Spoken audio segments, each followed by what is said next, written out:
Cobain mie Korea di Lemah Abang Wadas cuy. Akhirnya ada sampai langsung di mie Korea di Lemah Abang Wadas. Mantap.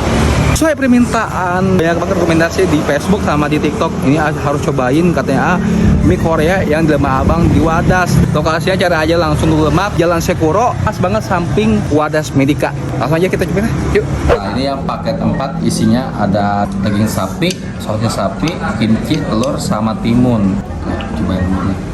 Ini ala Korea, mantap. Bismillahirrahmanirrahim.